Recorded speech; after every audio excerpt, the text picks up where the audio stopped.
Everyone, welcome to G centre. Concept number 2 है जो कि इलेक्ट्रिकल मशीन से आता है। इलेक्ट्रिकल मशीन वालों के लिए तो कोर्स सब्जेक्ट ही है, साथ में इंस्ट्रूमेंटेशन वालों के लिए इलेक्ट्रिकल मशीन में single phase transformer and 3 phase induction motor भी आपके सिलेबस में है। तो दोनों ब्रांच को मैं कंबाइन करके कांसेप्ट डिस्कस कर रहा हूं। इसमें एक टॉपिक आता है core loss problem in transformer. तो ट्रांसफार्मर के अंदर कोर लॉस और कॉपर लॉस दो टाइप के लॉस होते हैं, जिसमें कोर लॉस के ऊपर क्वेश्चंस आपसे पूछे जाते हैं और हर 1-2 साल छोड़ के क्वेश्चंस आते हैं। तो ये बहुत ही मोस्ट प्रोबेबल टॉपिक है जहां से क्वेश्चंस आपका बन सकता है अपकमिंग गेट एग्जामिनेशन में। तो बिल्कुल भी छोड़ के नहीं जाना है। मैं क्विकली आपको इसका समरी वर्जन दे देता हूं। देखिए, कोर लॉस को डिनोट करते हैं डब्ल्यूसी से। इसके अंदर दो टाइप के लॉसेस होते हैं, एक होता है हिस्टैरिसीस लॉस और दूसरा होता है eddy current loss. Hysteresis loss का जो एम्पिरिकल फार्मूला है WH is proportional to Vmax to the power x। x क्या है? रिमेंस कांस्टेंट इनटू फ्रीक्वेंसी। ओके, और उसके बाद Vmax जो होता है it is the ratio of V by F। V is proportional to V by F। So इसीलिए हम इस फार्मूले को अगर देखें तो अगर V by F ratio constant है मींस Vmax कांस्टेंट है, उस केस में हम क्या बोल सकते हैं कि hysteresis is directly proportional to the frequency. और ये प्रोपोर्शनलिटी साइन अगर हम हटाते हैं तो एक कांस्टेंट इंट्रोड्यूस होता है जिसको हम बोलते हैं KH इनटू F। ये फार्मूला कई बार हमें काम आता है कुछ प्रॉब्लम सॉल्व करने के लिए। दूसरा है अगर Vmax not constant it means कि अगर V by F ratio constant नहीं है, उस केस में हमें प्रॉपर्ली Vmax की जगह V by F पुट करना पड़ेगा और इस x की वैल्यू अगर गिवन नहीं हो तो हमें बाय डिफॉल्ट 1.6 लेना पड़ता है इस रिमेंस कांस्टेंट की वैल्यू। तो इस तरीके से आपका जो फार्मूला बनता है तो formula WH is proportional to V 1.6 F to the power minus 0.6 means that is hysteresis loss is inverse proportional to the frequency और here it is directly proportional to the frequency. तो सबसे पहला काम आपको ये करना है जब भी आपको कोर लॉस या हिस्टैरिसीस के ऊपर क्वेश्चन आए कि V by F ratio constant है या नहीं है, सबसे पहले चेक करना है।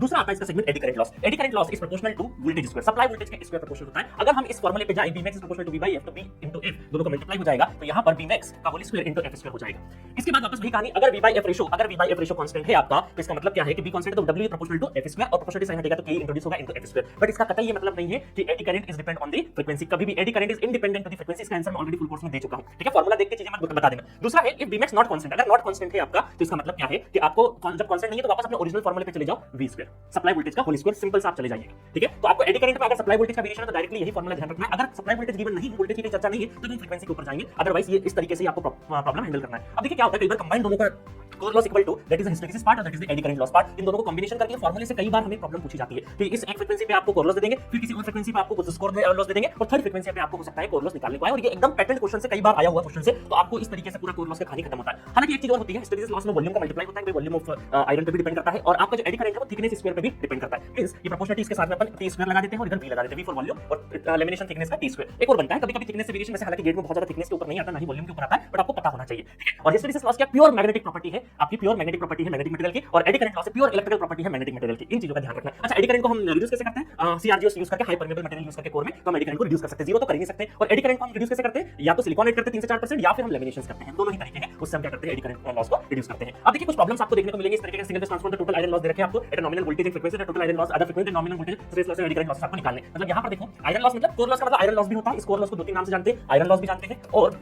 नो लोड लॉस भी जानते हैं। नो लोड लॉस ये सब एक ही बात है, ठीक है। तो आपको क्वेश्चन इस तरीके से मैंने बहुत बार क्वेश्चन करवाया, आप भी कर लेंगे। आपको सिंपल ध्यान रखना है कि दोनों ही सिचुएशन में V by F ratio constant है या फिर नहीं है।